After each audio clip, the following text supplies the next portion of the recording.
Bueno, ¿qué tal? Buenas tardes, buen día, buenas noches. Bien, como les señalaba al final de la clase anterior, nos vamos a ver ahora con WhatsApp. Creo que habíamos hablado de como punto de partida, digamos, interesante de investigar es las reflexiones metalingüísticas o metapragmáticas que proporcionan los memes sobre las distintas plataformas y y tecnología, ¿no?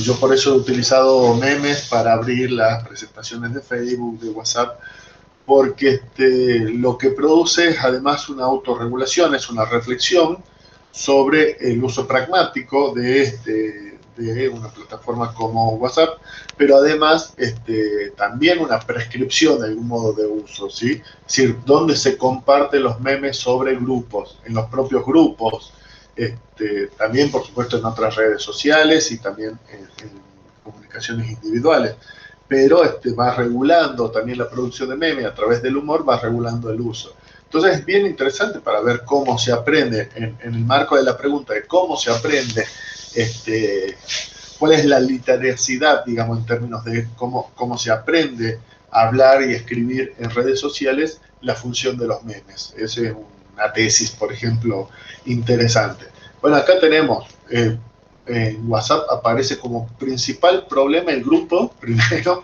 y segundo, con el grupo del cual no participan, hay muchos más, pero del que participan solo 2 o 3 y que el resto no está, y que o es visto como antisocial en el sentido más literal de la palabra, es decir, que no hace ningún comentario, ¿no? Y que entonces, para qué está dentro del grupo? Es decir, puede ser expulsado de la comunidad, puede ser visto como en este caso, como una forma de descortesía, ¿sí? O puede ser visto como espías, ¿sí? Porque también está esa idea, ¿sí? Y por supuesto puede generar hasta violencia, exagerada en este caso, pero violencia por parte de los otros, es decir, este, la idea de que la no participación como forma de cortesía también merece una sanción, ¿sí? Y después tenemos sobre el silenciamiento de los grupos y sobre el Estado y lo que yo puedo configurar, ¿sí? Si algo tiene WhatsApp, por lo menos en términos de igualdad, es que yo puedo desconfigurar la respuesta automática, pero se desconfigura para mí también, digamos. Es decir, si yo desactivo mis palomitas azules, quiero decir, mi lectura automática se desconfigura para mí también. Es decir, que la opción que yo tomo pierdo. Y lo mismo acá, cuando ves que WhatsApp no muestra los usuarios activos y te acuerdas que lo desactivaste hace años. Es decir, en eso WhatsApp plantea una política de equidad. Bueno, yo puedo tomar decisiones respecto a las normas pragmáticas que regulan la interacción, pero esas normas también me valen para mí, ¿sí?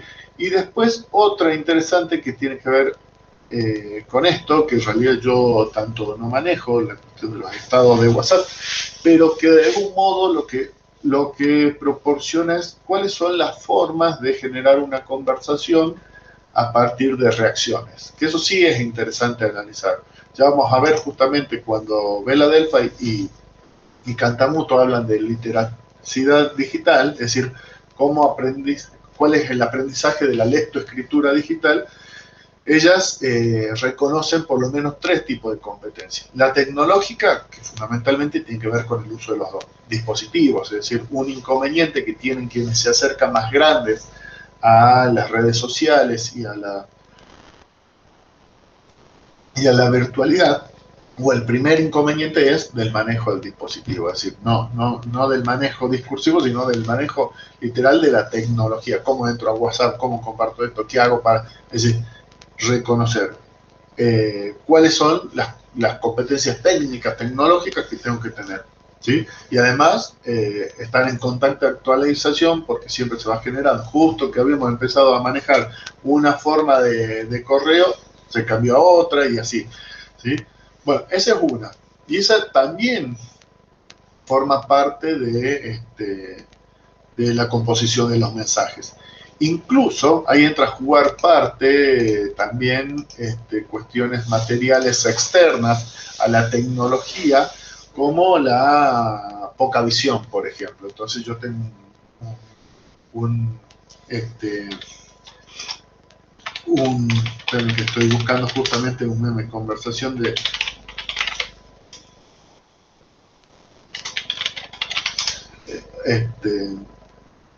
le decía que tengo además un teléfono de pantalla chica que me permite, que me hace cometer errores. Bueno, no lo encuentro ahora, pero quería mostrarles una conversación donde se da eso, que además yo siento reconocido mucho a mi madre y a mi suegra, por ejemplo, que es cuando una señora ya se ve mayor, digamos, se logra visualizar, dice: hija, murió el tío Cacho. Y muchas emojis de cara con risa y lágrimas de risa. Dice: uy, qué macana, ¿y por qué la risa? No, son caritas llorando. No, mamá, se está llorando de la risa. Dice: uy, se lo envía a toda la familia. ¿Sí? Es decir, fíjense cómo una, hay una competencia tecnológica, pero que en realidad tiene que ver con una realidad material, ¿sí? La falta de visión, ¿sí? Y posiblemente una pantalla chica que no me permite reconocer la diferencia entre un emoji llorando de risa de un emoji llorando de tristeza, por ejemplo. Y ahí juega esa competencia en la incomunicación. Por supuesto, acá lo va a hacer a modo de risa, pero también, pensé que era eso. Sí, ya vamos a ver además cómo juega eso con la competencia pragmática de los emojis y de las reacciones. Entonces, esa es una. La segunda, por supuesto, es la competencia lingüística. Incorporando en lo que llamamos competencia lingüística, ¿sí? Más bien podríamos decir hoy competencia semiótica, en el manejo de todos los signos multimodales, ¿sí? Los signos lingüísticos, pero también los sonido, imagen, movimiento, emoticon, GIF, ¿sí? Imágenes, movimiento, o hoy cómo hacer las etiquetas, ¿cómo se llaman? Bueno, no me salen las imágenes esas recortadas, ya me vas a el nombre. Pero justamente, fíjense, mi desconocimiento, en realidad, que no lo tenga presente, tiene que ver con una falta de competencia que yo tengo principalmente en eso. Es decir, no sé cómo hacerlas, no sé de dónde sacarlas, no sé, no veo todavía cómo hay mucha gente que la comparte rápidamente. Es decir, hay una competencia ahí, ¿sí? Lingüística tecnológica, porque tiene que ver, bueno, de dónde sacó. Hasta que aprendí a usar los GIF, ya salieron este tipo de etiquetas, ¿sí? Entonces, y tampoco sé cómo hacerlas, porque veo que hay mucha gente que las produce ellas mismas, porque las producen con elementos de la realidad que nosotros tenemos, de la realidad cotidiana, en mi caso de la facultad. Entonces, evidentemente, hay ahí una posibilidad de hacerlas, que yo no estoy pudiendo aprender en esto de adquirir competencia semiótica en la producción de signos, ¿sí? Y en el uso de los signos adecuados para cada caso.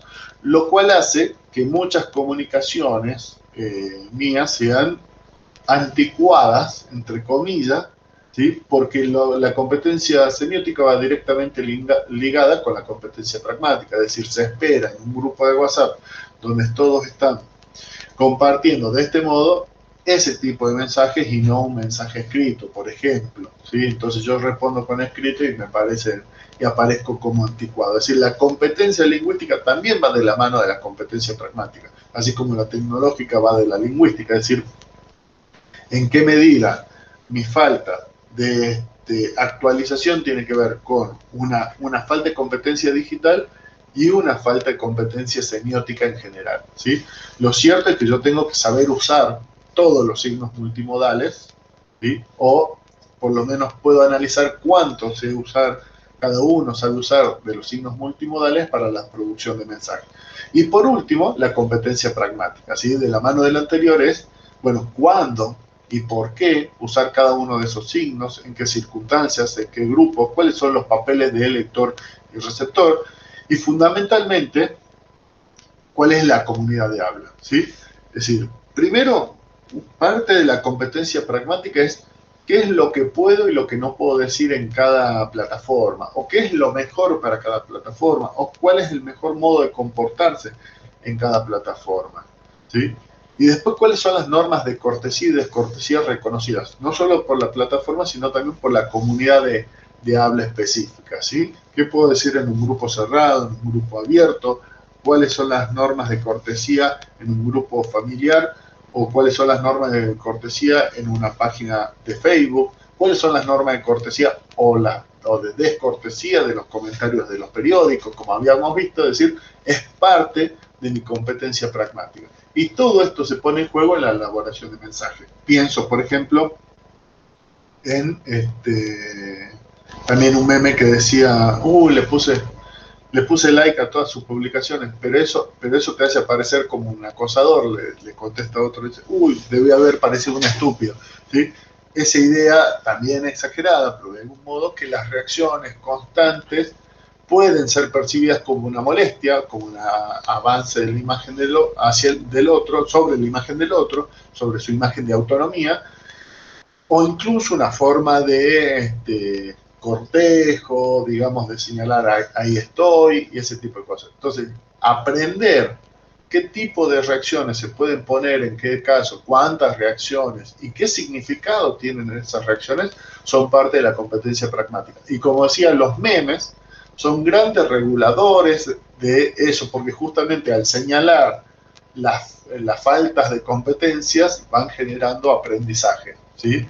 Van sancionando con humor a aquel que las incumple y generando aprendizaje, ¿sí? Por supuesto, también se puede dar en charla de amigos donde uno va aprendiendo, no, Gil, debía haber parecido un estúpido porque hice tal cosa. Es decir, la falta de competencia pragmática me lleva a cometer errores, ¿sí? O inadecuaciones en el uso de las tecnologías, ¿sí? Y eso se va regulando en el proceso de socialización. Parte de ese papel regulatorio lo tienen los memes de carácter metapragmático o metalingüístico, ¿sí? Es decir, aquellos que, como habíamos visto, nos enseñan. Sí, yo me acordé de ese ahora, justamente que estamos hablando de malos usos de las reacciones de Facebook, por ejemplo, y entonces hay muchos. Entonces, repito, ahí hay un trabajo interesante para desarrollar, que ya creo que lo voy a desarrollar yo, es esto, los memes metapragmáticos y su función de reguladora de los usos de las redes sociales y de las distintas plataformas. Bien, ahora, metodológicamente un tema fundamental en el uso de WhatsApp es pensar la cuestión del contexto. Justamente lo que tiene WhatsApp es que los contactos, ¿sí?, en general son contactos reales, para empezar. Es decir, yo tengo de contactos a gente real, gente material, y que conozco de forma material, o por lo menos, ¿sí?, o por lo menos es bastante cercana. La identidad de ese contacto no es un misterio, ¿sí?, y no hay anonimatos en WhatsApp, ¿sí?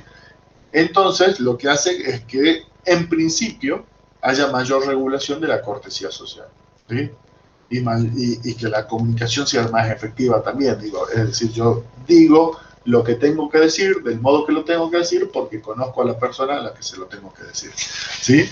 Pero además, que las normas de cortesía funcionen de mejor manera, salvo en algunos casos excepcionales, ¿sí?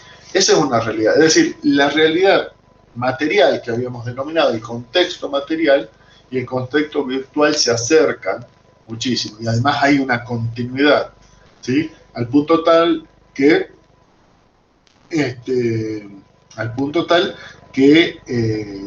si uno rastrea los mensajes, puede ser que los mensajes coincidan con un encuentro material personal inmediato o posterior, ¿sí? Ahí estoy llegando, ya te veo, ¿sí? che, qué bueno esto que charlamos, me acabo de ir del café y ya estoy conversando por WhatsApp, ¿sí? O acabamos de reunirnos con tal. Fíjense cómo se va construyendo el intercambio en función de lo material. Entonces los contextos suelen ser cercanos. Se supone, se supone que la función de WhatsApp son los intercambios comunicativos en tiempo real. ¿Qué quiere decir esto? Que se espera una sincronicidad, ¿sí? Que se espera que me respondan al toque, ¿sí? Esa es la expectativa general respecto a las conversaciones por WhatsApp. Cuando esto no sucede, hay un llamado a atención, digamos, se despierta un proceso inferencial por el cual yo le doy sentido al silencio, ¿sí? Que puede ser un sentido potencial de peligro, bueno, algo le pasó, o puede ser, además, sobre todo, si me clavó el visto, ni hablemos, inmediatamente se despierta un proceso inferencial de que le pasó conmigo, digamos, a esa persona. Pero en cambio, cuando no contesta es de peligro, ¿sí? Para esa persona o algo de, se le debe haber acabado la batería, digamos, se le da una explicación muchas veces externa a la persona. Pero si se supone su lectura, si no tiene activado, o se sabe su lectura, si sí tiene activado las palomitas de color azul, entonces inmediatamente se presupone algún problema de actitud, ¿sí? Es decir, lo que llama, cuando hay sincronicidad débil, llama la atención. ¿Por qué no me contesta? ¿Sí? Hay una idea. No se está esperando que WhatsApp el WhatsApp se ha contestado el otro día, salvo en ocasiones especiales donde se entiende por normas de cortesía que se está incumpliendo algo. Por ejemplo, el otro día, si gente que me escribe durante el fin de semana me dice, contestame el lunes, pero no quería dejar de decirte esto para no olvidarme. ¿Se entiende? Entonces, sabiendo que se incumple una norma de la cortesía que tiene que ver con la autonomía del sujeto y el cumplimiento de los horarios laborales, se pide una respuesta asincrónica, ¿sí? Y de algún modo se pide disculpa por esa falta de esa descortesía. ¿Se entiende? Entonces, se esperan de WhatsApp intercambios comunicativos en tiempo real, sincrónicos, inmediatos, o lo más inmediatos posible, ¿sí? Cuando esto no sucede, dispara procesos inferenciales. Y cuando uno va a incumplir esa norma, digamos, lo puede señalar. Contestame cuando puedas, ¿sí? Son típicas frases para señalarle al otro que no está esperando ese intercambio comunicativo en tiempo real, y si uno lo señala es porque se entiende que debiera hacerlo, digamos, ¿sí? Muchas veces, sobre todo en determinadas conversaciones, a mí me pasa particularmente con mis padres, la naturaleza del intercambio es fundamentalmente informativo, porque el intercambio afectivo lo tenemos a través del grupo familiar, por ejemplo, ¿sí? Es decir, todo lo que es socialización de logros, fotos de los sobrinos, demostraciones de afecto, pasa por un grupo familiar cerrado. Pero los intercambios puntuales, ¿sí? Son de carácter informativo, lo cual reduce los niveles de cortesía, ¿sí? ¿Por qué? Porque va la orden directa, che, tráeme tal cosa, ok, va, digamos. Es decir, el fundamento textual es básicamente transaccional. Y cuando es transaccional, la cortesía pasa a cumplir un rol menor, ¿sí? Que cuando es de carácter afectivo, y empieza a cumplir un rol mayor las máximas de Grice, las máximas de calidad, de modo, ¿se acuerdan? Bueno, entonces se privilegia en esas comunicaciones de carácter transaccional que el mensaje sea claro, ¿sí? Y después tenemos otro tipo de mensajes que son los interaccionales, que como yo les decía, los tenemos relegados, por lo menos familiarmente, principalmente al grupo. Entonces fíjense cómo la organización familiar va generando espacios específicos para mensajes interaccionales, ¿sí? O enunciados interaccionales, y lugares específicos para enunciados transaccionales, ¿sí? Sobre todo la conversación bilateral, ¿sí? Como habíamos definido, es uno. Y después también Otro tercer elemento a tener en cuenta en la conversación de WhatsApp es la importante función que cumple la función fática del lenguaje. Es decir, ya habíamos dicho, tenemos enunciado de carácter interaccional, enunciado de carácter transaccional y además enunciado de carácter fático. Es decir, nada, ¿cómo estás? Te llamé para saber si estabas bien, digamos. Simplemente es mantener el canal abierto mediante alguna forma. Por ejemplo, la distribución de memes. Es decir, hay gente con la que no tengo conversación que no sea mandar un meme. Pero que eso mantiene la amistad, mantiene el lazo, mantiene abierto el canal, que esa es la función fática. ¿Sí? Para cuando lo necesite, si es que algún día lo necesite, pero por lo menos mantiene abierto el canal. Bueno, esas cosas suceden mucho, es decir, hay gente que me manda nada más que memes, pero bueno, está abierto el canal, está a disposición y yo le responderé con un ok, ya veré una manito, una risa, depende del caso, y nada, simplemente funciona así. Entonces, poder discriminar cuáles son los enunciados de carácter transaccional, cuál es lo de carácter interaccional, cuáles cumplen una función fática y cómo se construyen. Y además, en qué tipo de, no solo es todo por WhatsApp, pero qué tipo de grupos o de comunicaciones bilaterales o grupales se realizan, es la función de la ciberpragmática, ¿sí? Determinar esas constantes. Esto que hacemos nosotros con la familia, por ejemplo, es un elemento recurrente, la mayoría de la gente hace eso, ¿sí? Entonces, habíamos dicho, una característica fundamental es esta, es que los grupos, ¿sí?, se constituyen como comunidades, ¿sí? Son comunidades de conocidos o de potencialmente conocidos, ¿sí? Podríamos, de algún modo, identificarlas como comunidades de habla porque comparten una misma variedad de lengua, patrones de uso de esa variedad de lengua, pero además como comunidad discursiva comparten ciertos intereses. Estoy hablando de los grupos familiares, grupos de primos, grupos más chicos, grupos de hermanos y padres, o grupos de la escuela, padres de la escuela, o grupos de vecinos, ¿sí? Hay un interés común que los nuclea, ¿sí?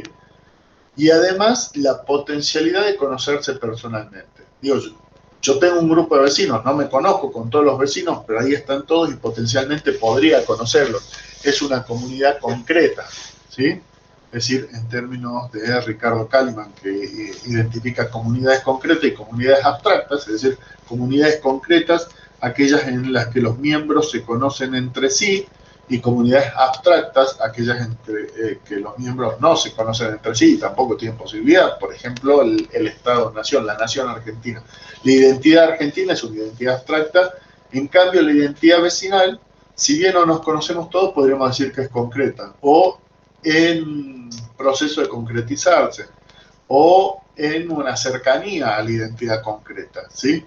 Bueno, lo mismo pasa con los grupos de padres de WhatsApp, es decir, la identidad, nos podemos reunir, nos podemos conocer en reuniones de padres, cumpleaños de hijos, en las puertas de la escuela, etc.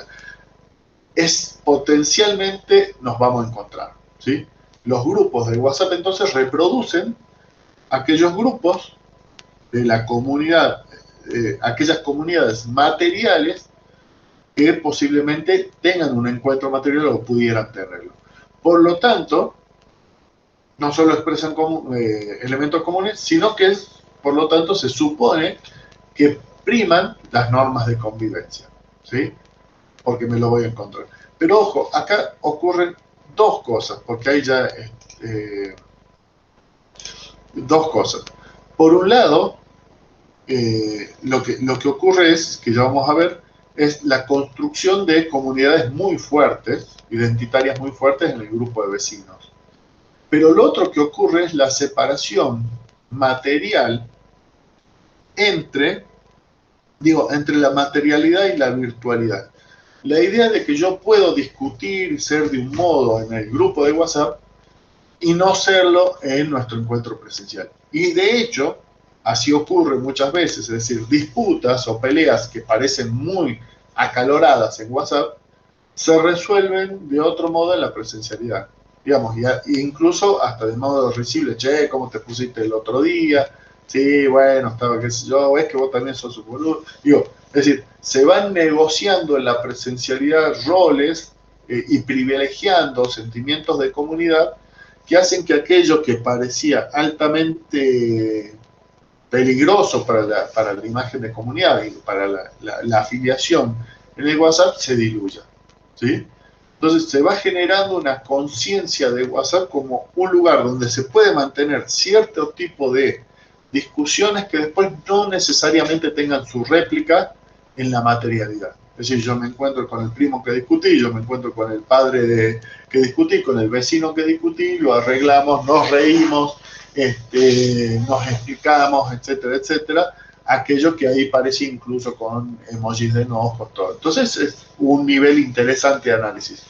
¿Cómo se configura la relación entre lo material y lo virtual? Como continuidad y como diferencia, ¿sí? Es decir, como continuidad en el sentido que nos vamos a encontrar o es posible que nos encontremos, por lo tanto sostenemos las normas de convivencia, pero también como posibilidad de que digamos cosas que en la presencialidad no diríamos, ¿sí? Que en el encuentro material no nos diríamos. Y que así sea compartido por lo menos los usuarios que se dicen cosas, de manera tal que no hay descortesía, ¿sí? Porque después lo resolvemos presencialmente. ¿Se entiende? Bueno, ahí hay un punto de análisis interesante de los grupos de WhatsApp. Otro análisis interesante que, por ejemplo, en Córdoba hay una tesis que es el grupo de vecinos y cómo se configura la vecindad como comunidad, ¿sí? Sobre todo porque los grupos de vecinos funcionan mucho, o funcionaban mucho, desconozco la realidad, pero funcionaban mucho en sectores de clase media y media alta, ¿sí? Alguna vez charlábamos de esto y y una antropóloga decía, bueno, es que las clases populares salen a la calle, ¿sí? Si no están encerradas, se ven en la despensa, se ven. En cambio, la tendencia de los sectores medios altos es a estar al trabajo o en la casa encerrado. Y que no haya una circulación barrial, una alta circulación barrial ni copresencia en, en el barrio. Con lo cual, ¿sí? Se constituye la comunidad, la identidad concreta en el grupo de vecinos. Y esa identidad concreta, ¿sí? Va construyendo solidaridad interclase. Interclase quiero decir, en realidad, intraclase, ¿sí? Es decir, nos vamos reconociendo como sujetos de la misma clase social, con los mismos intereses, ¿sí? El desmalezado, la calle, la pintura, los autos, etcétera, con los mismos intereses, posiblemente la velocidad de los autos por los hijos, etcétera, etcétera, es decir, los mismos intereses, pero además separándonos de un otro que en general es el extraño, ¿sí? Inmediatamente señalado en el grupo de vecinos, che, hay dos motos que no conozco, hay tal cosa que hay dos extraños caminando por la calle, ¿sí? Siempre identificando potenciales sospechosos que son aquellos que no son ellos, ¿sí? Aquellos que no somos nosotros, digamos, sería para el grupo de vecinos. Y aquellos que no somos nosotros inmediatamente son reconocidos como extraños a ese territorio. Entonces funciona ahí una idea de comunidad aun cuando no nos conozcamos, porque se va generando en el propio grupo esa idea de interés común, esa solidaridad intraclase, es decir, tenemos las mismas preocupaciones, y además porque se va construyendo frente a un otro, el aparentemente invasor o por lo menos desconocido del que se sospecha. Y aquí además cuando se registra algún hecho extraño, sonido, robo, qué sé yo, inmediatamente es adjudicado a ese otro, ¿sí? Incluido trabajadores que van al barrio a trabajar, cortar el pasto, construir, albañiles, lo que sea, siempre son mirados como sospechosos por ese grupo de vecinos. Estamos hablando de estudios de, en este caso, barrios cerrados de Córdoba, pero en general es válida la conclusión para barrios de clase media alta, cerrados, semicerrados e incluso abiertos, pero que funcionan en términos identitarios como cerrados. Es decir, incluso molesta que alguien estacione frente a mi casa, frente a la casa del otro, frente a aquel, ¿sí? Es decir, y molesta porque se concibe que el espacio es propio. No es como el centro de la ciudad ni nada donde se concibe que es un espacio común. Aun cuando el barrio sea abierto, se concibe que el espacio es propio, ¿sí? Entonces, también investigar grupos de vecinos, ¿sí? O grupos de padres y ver cómo se configura esa identidad y frente a qué otra alteridad se construye. En el grupo de padres, en general lo que suele haber es el grupo de padres coordinado por la maestra y el grupo de padres o madres, en realidad, pero fíjense cómo participan las madres, pero se llama grupo de padres, aunque a veces ponen las mamis, digamos, también es, el nombre del grupo también es una forma de registrar nominaciones, identificaciones y exclusiones, ¿sí? Pero decía, funciona el grupo de padres y madres con la docente y funciona el grupo de padres y madres solos y solas, ¿sí? Donde la alteridad en general es la escuela, es la docente, es la directora, es decir, todo el tiempo es la queja para arreglar cómo se va a hacer la comunicación en este otro grupo, que además ahora han producido un nuevo salto en el grupo escolar, en los grupos escolares, que es ya no permiten la interacción. Ahora la interacción es unidireccional, tanto lo han hecho en Telegram como en WhatsApp, es decir, es solo la maestra, son solo las maestras las que pueden publicar y no aceptan respuesta.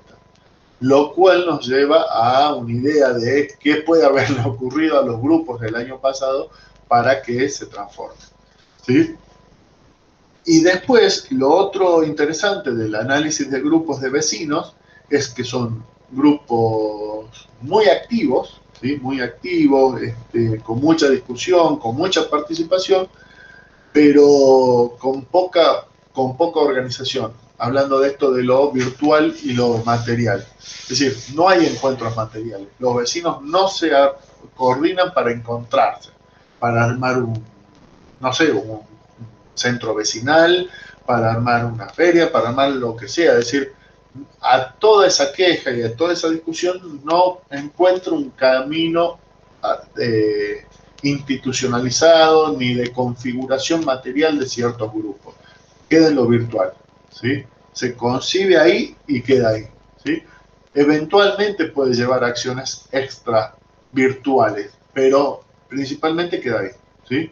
Todo queda relegado a esa discusión entre pares, ¿sí? Que viven en la misma cuadra, dice el estudio. Tienen las mismas necesidades, circulan por los mismos espacios y de algún modo sirve como vía de escape o queja, ¿sí?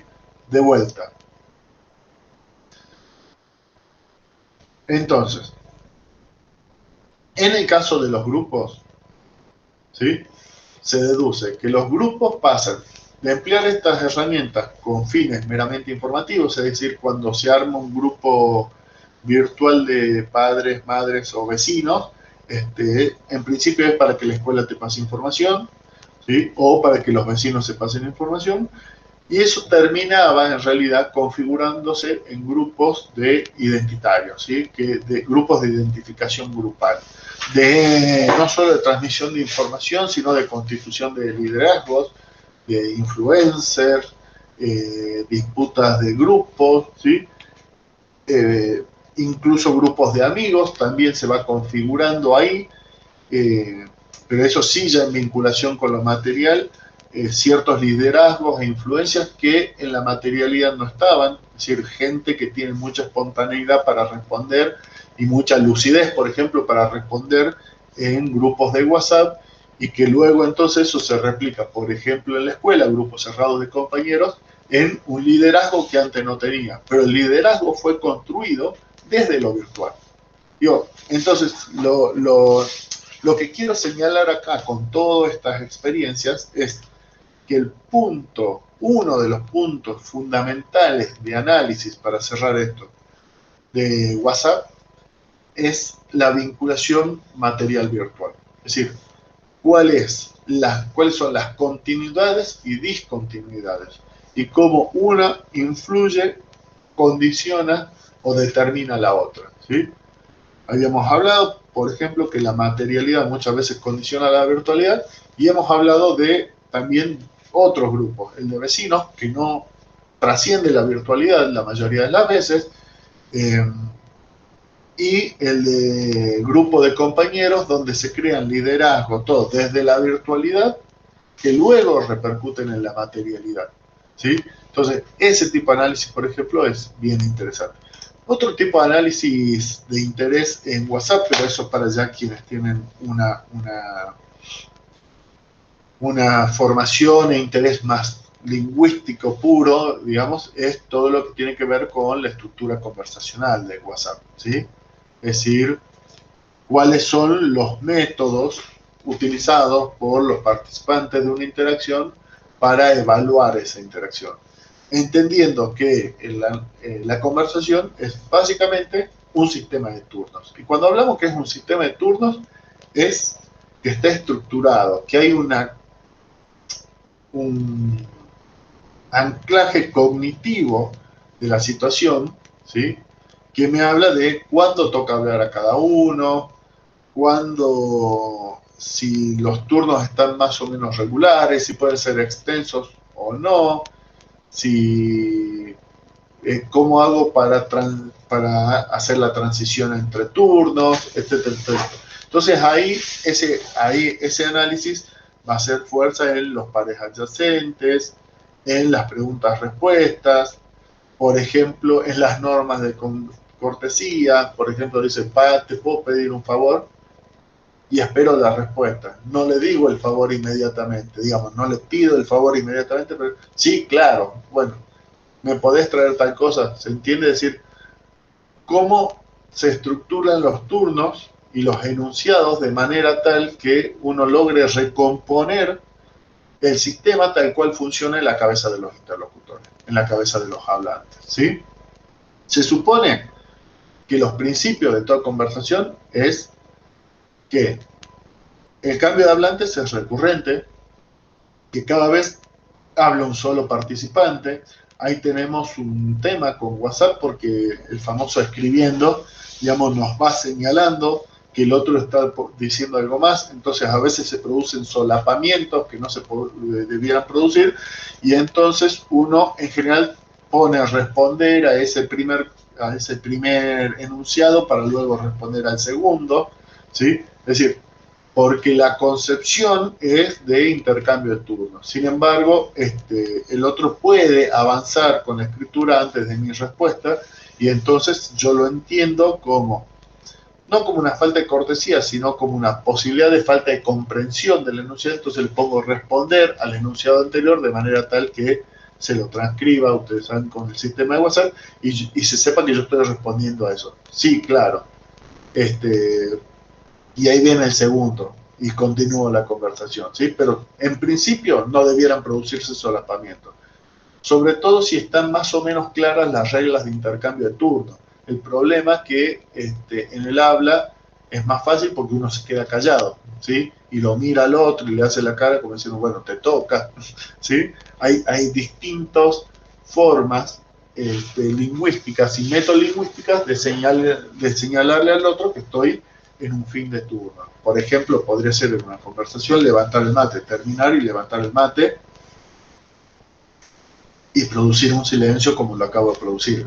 Yo le estoy dando indicaciones ostensivas al otro de que puede hablar en este momento, ¿sí? O bajar el tono después de haber tenido un tono alto, o directamente hacer eh, la pregunta al otro para señalarle que quiero el cambio de turno. ¿A vos qué te parece? ¿No? ¿Sí? Entonces les doy el paso. Bueno, en WhatsApp faltan esos elementos de la comunicación cara a cara, pero se van construyendo otros. Entonces hay que ver cuáles son los elementos que se van construyendo para señalar el intercambio de turnos, ¿sí? Tampoco está establecida la longitud de los turnos, si bien se entiende que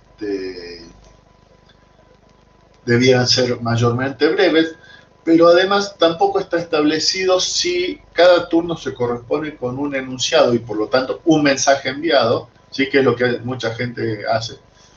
Supongamos, hola Lucas, pum, envía. Quería hacerte una consulta, pum, envía. Resulta que tuvimos una reunión en la escuela, pum, envía. ¿Sí? Y pasó tal cosa, pum, envía. La pregunta es, entonces, pum, envía tal cosa, la pregunta. ¿Sí?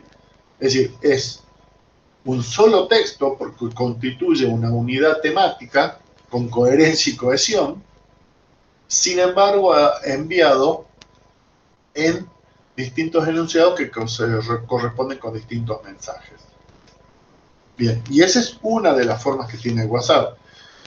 Y una de las formas que entiendo predominante. En cambio yo, por ejemplo, que soy más formado a la antigua, termino de escribir todo el texto, a veces extenso, ¿sí? Y después lo mato.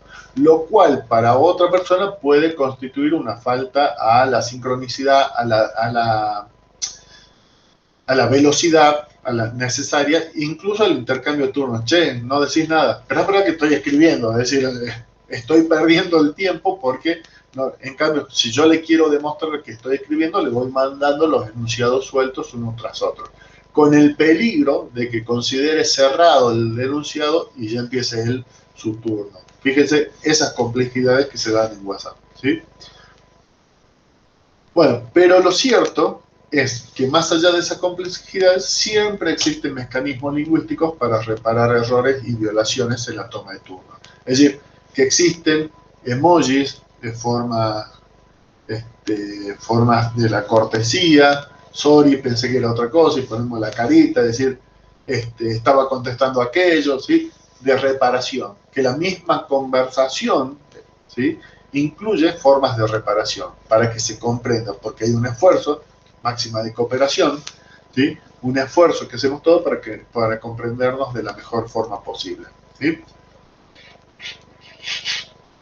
Podemos hablar de la asignación de turnos como asignación de turno a otro hablante o heteroselección, es decir, alguien que selecciona los turnos. El caso estereotípico de esto es el docente, ¿sí? Que dice, a ver vos, a ver vos, a ver vos, ¿qué querías decir vos? Es decir, que atribuye los turnos, o autoselección cuando se va midiendo en qué momento puedo hablar. Y fíjense que en la conversación cara a cara uno va midiendo cuándo me toca, ¿sí?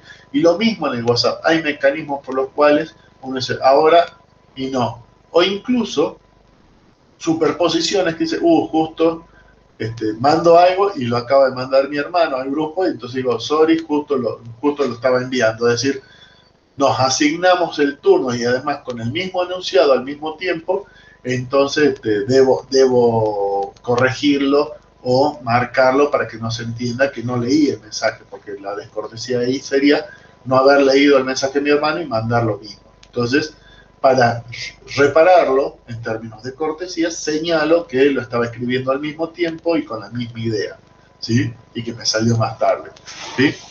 Y después, otro estudio interesante tiene que ver con los silencios, que pueden ser pausas, ¿sí? Aquellos que se dan al interior de un turno. Yo estoy hablando, estoy explicando algo, hay una pausa que además es verificable en términos de minutos en WhatsApp, ¿sí? Silencio, y continúo con la exposición, con enunciados relacionados con la textualidad anterior. Intervalos que son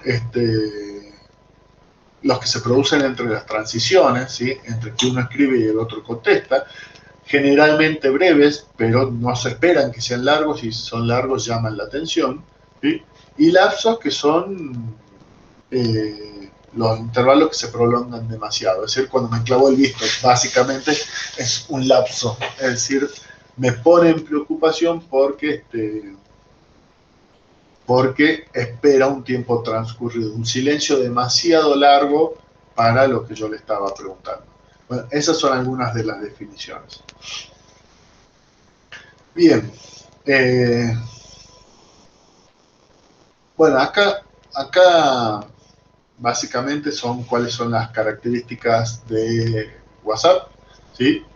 Estamos hablando de que el análisis, sobre todo si ustedes van a hacer un trabajo sobre WhatsApp, la unidad de análisis, la unidad dialogal de análisis tiene que ser un intercambio, ¿sí? Un intercambio tiene que tener por lo menos dos intervenciones, ¿sí? Sucesivas, no necesariamente inmediatas, habíamos dicho, ¿sí? Y ligadas por una relación de pertinencia, ¿sí?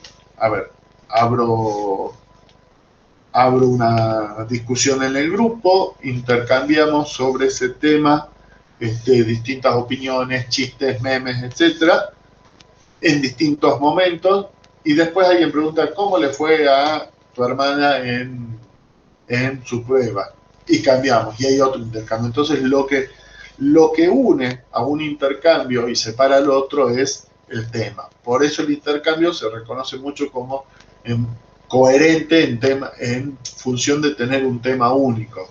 No es que no haya subtemas, sino que se considera que se ha desarrollado en ese intercambio un tema y que después la conversación deriva en otro.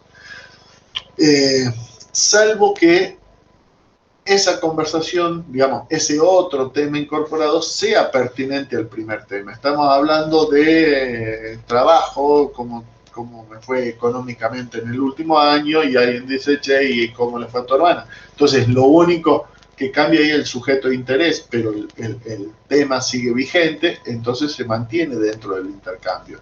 Estamos hablando de, entonces, dos o más intervenciones, no siempre inmediatas, pero generalmente más o menos inmediatas, de distintos hablantes, ligadas por un tema común o relación de pertinencia, cuando los temas pueden decirse que no son los mismos, pero sí son pertinentes, digamos, agrego. Y en general, de un intercambio a otro, hay una separación de tiempo prudencial, aunque a veces directamente se produce un nuevo intercambio. Cuando alguien dice, cambiando de tema, les quería contar que, y se produce un nuevo intercambio, ¿sí?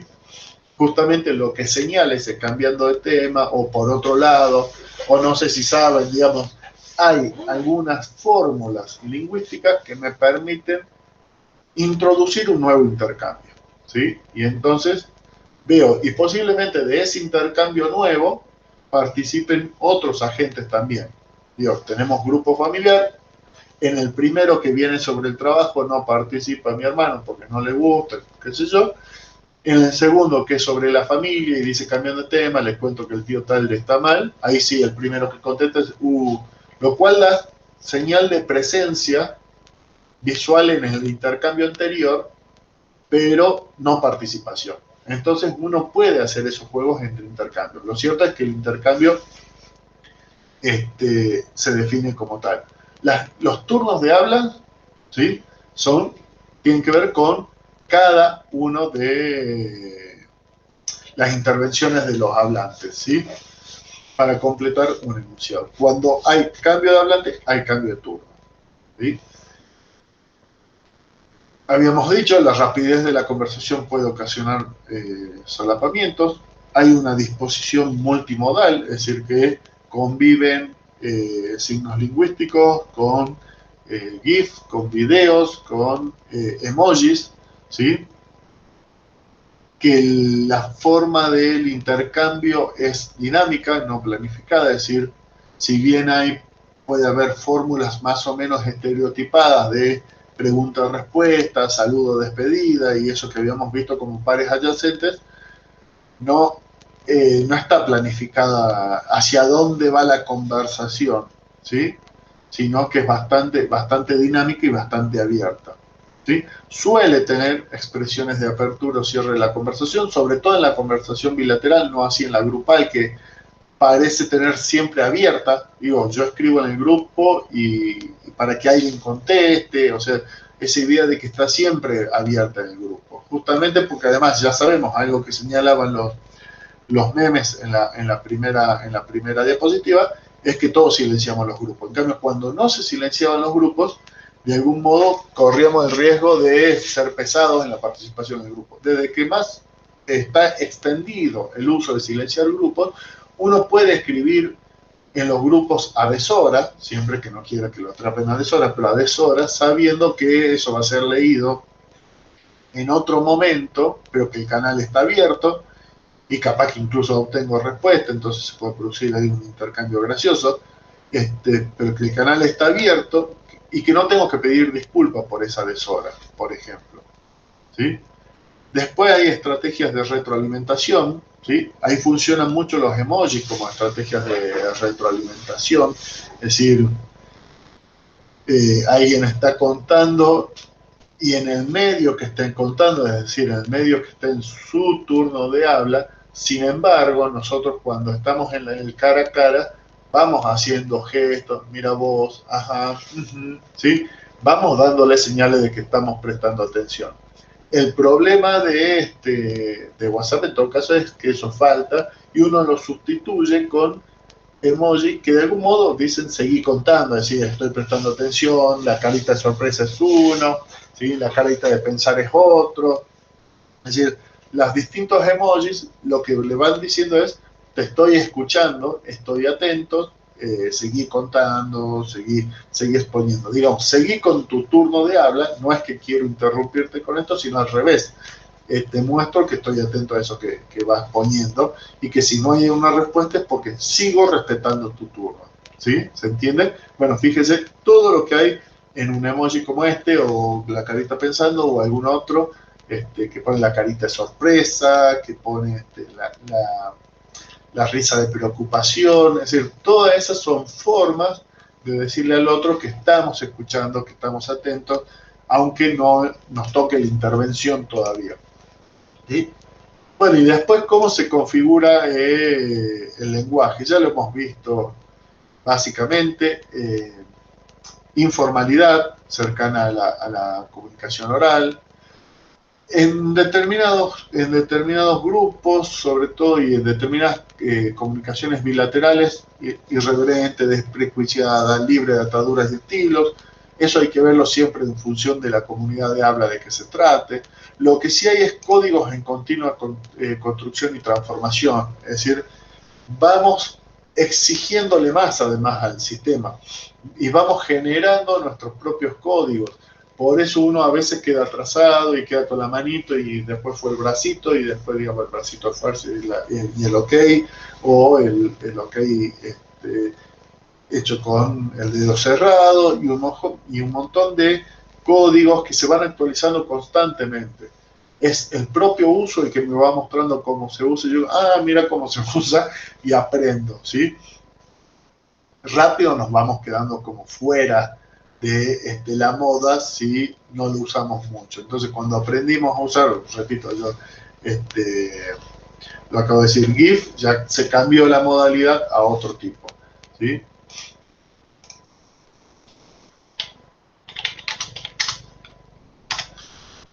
Y stickers, no me salía la palabra, lo tuve que buscar, mira, y stickers, ¿sí? Bueno, le dije etiquetas, es lo mismo, nada más que etiquetas se confunde con el etiquetar, pero bueno, y stickers, y le decía, cuando aprendí cuándo, cómo usar GIF, cómo buscarlos, competencia tecnológica, en qué momento, cómo buscarlos, seleccionarlos y en qué momento ponerlos, competencia pragmática, ya el código avanzó hacia el uso de stickers, por ejemplo.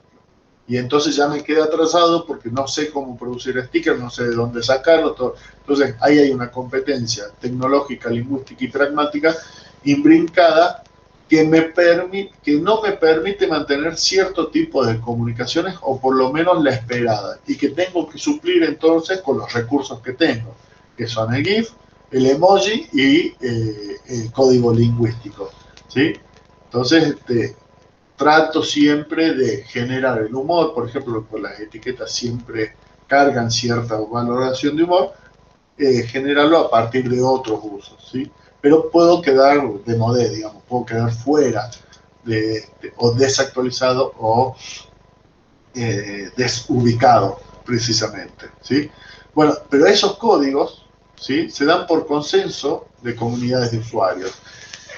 No los impone, no hay una codificación que dé WhatsApp, sino WhatsApp va generando, por supuesto, siempre con determinadas pretensiones, emojis, pero tuvo que ampliarlos, tuvo que incorporar el mate, tuvo que incorporar la variedad, porque se hacía insuficiente al usuario. Es decir, es el usuario el que va pidiendo más y más posibilidades también, porque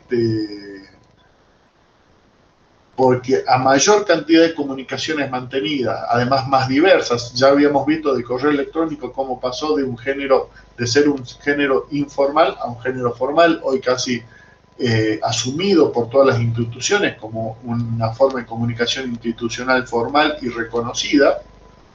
A WhatsApp le está pasando lo mismo, digamos. Mantiene la informalidad, pero en realidad se está configurando en grupos de padres, en grupos de escuela, en grupos de trabajo, también como una forma de comunicación formal. Y entonces también exige determinadas condiciones para la comunicación formal, ¿sí?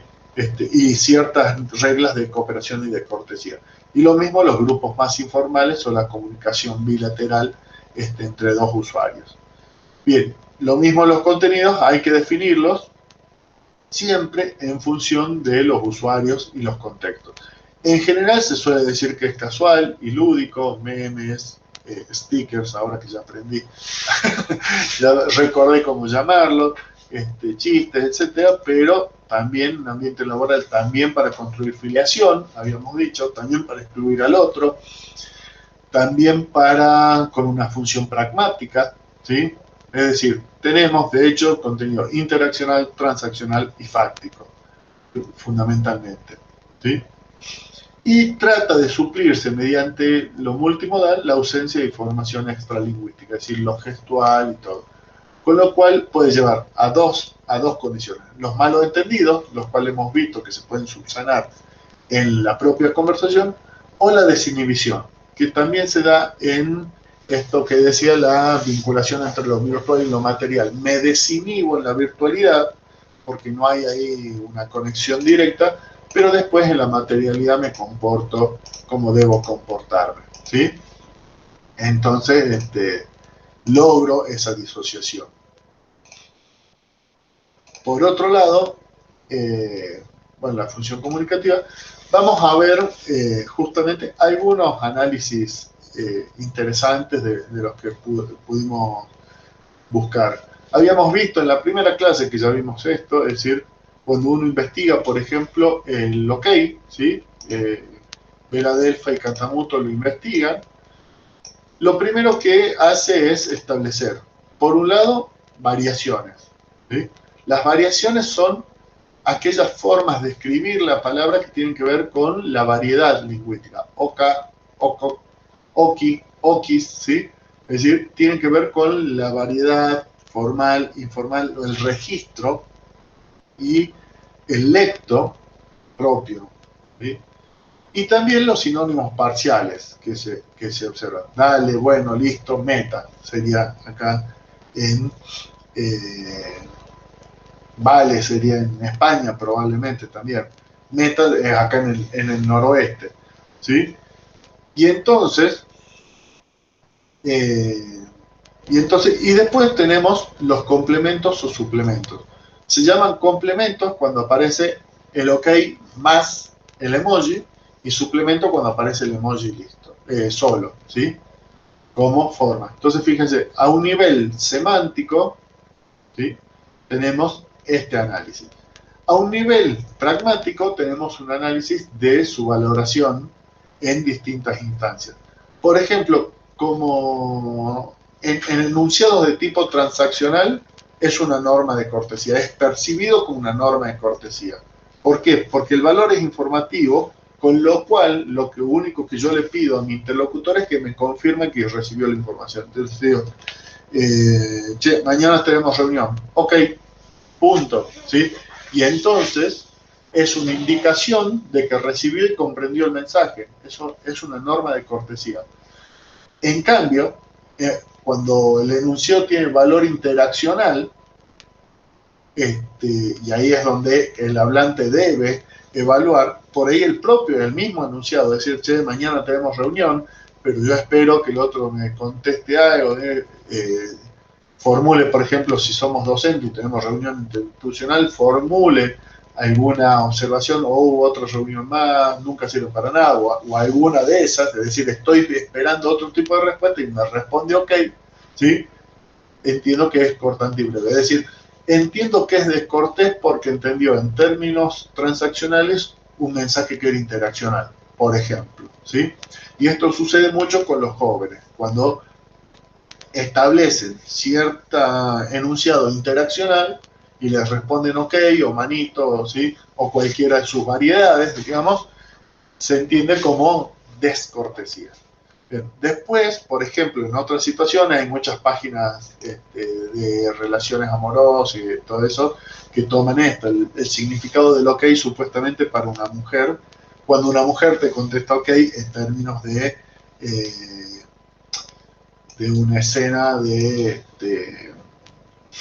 galantería, digo, de buscar concretar algo, entonces dice poco interés, puede ser una afirmación, sí, pero no me importa, fin de la conversación, aburrido, ya no quiero escribir, ¿sí? Es decir, que el ok solo sería una norma de descortesía, la cual hay que buscarle un sentido descortés en vinculación con lo que uno ha dicho. Estamos hablando siempre dentro de un contexto de comunicación, una conversación bilateral de galantería, ¿sí? O, ¿sí? O con pretensiones de establecer algún tipo de relación y en una respuesta, por lo menos para estas páginas, de mujer a varón. Fíjense, los condicionantes para ese ok. Entonces, reconstruir el valor del ok en esas situaciones específicas. Lo cual es bastante probable, es decir, si lo que hizo la descortesía acá no es entender el enunciado del varón en términos transaccionales, sino hacérselo ver como transaccional. Es decir, ya está, corto lo interaccional. ¿Sí? Eso es lo que quiere decir el ok solo en esta situación en particular. Corto lo interaccional porque lo interaccional no me estaría importando. ¿Sí? Entonces, de acá en más lo convertí en algo transaccional y como al varón no le importaba lo transaccional, sino lo interaccional en esa situación particular, entonces lo siente como una descortesía y como como un corte de rostro, justamente. ¿Sí? Otros usos del OK, bueno, aparece como pivot entre lo que se viene diciendo y la introducción del nuevo tema, entonces yo, OK, entonces tal cosa, digamos, cambio de tema con un OK, eso lo investigan Vela Delfa,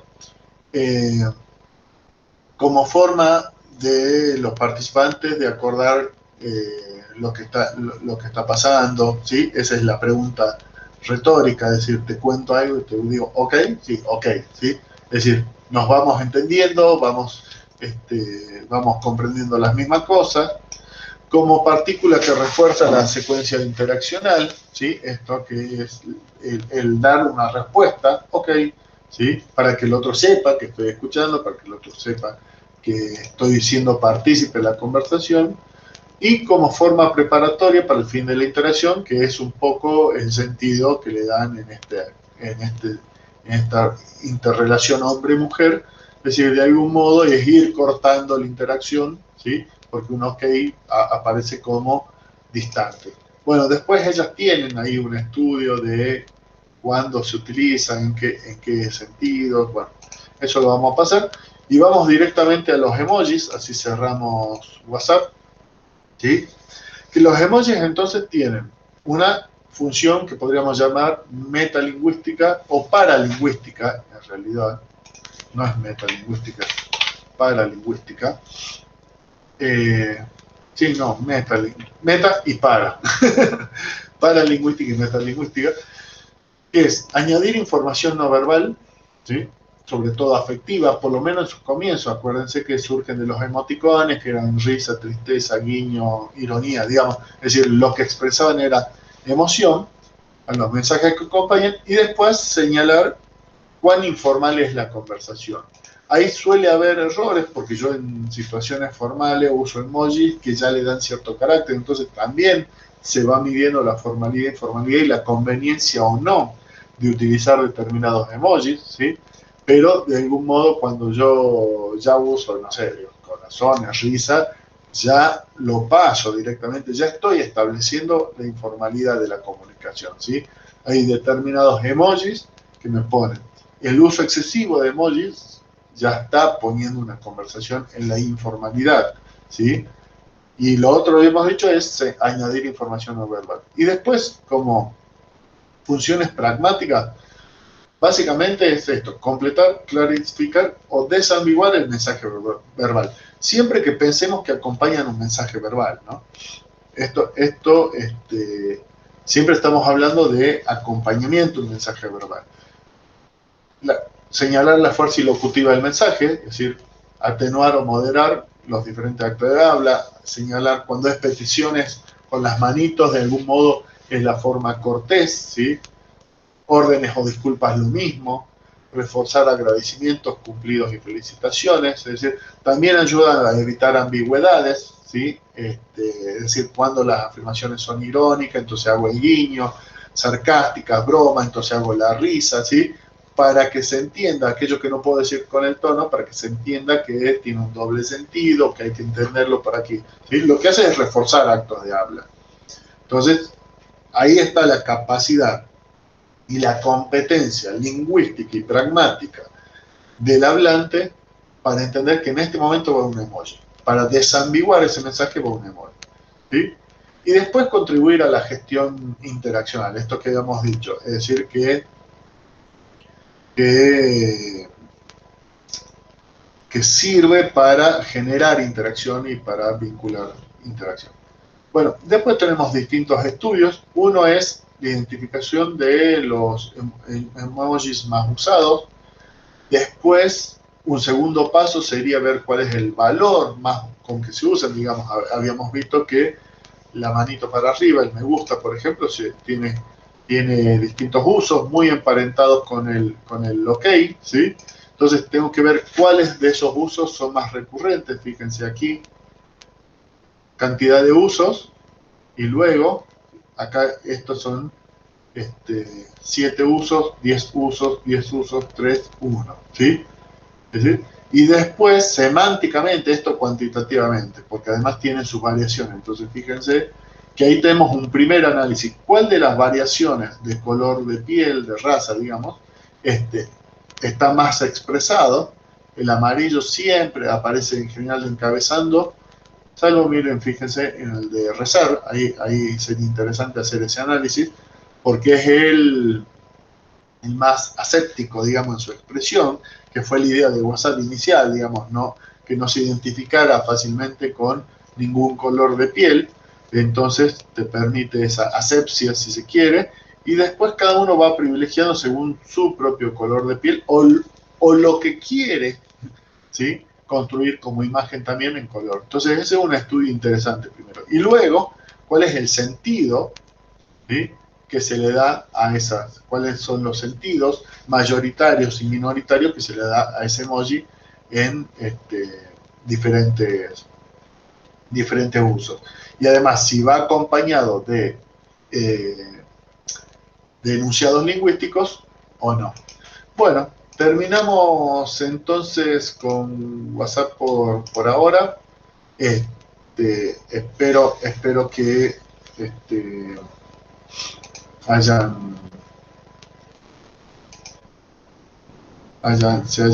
se haya comprendido bien, y bueno, queda subir memes entonces. Muchas gracias.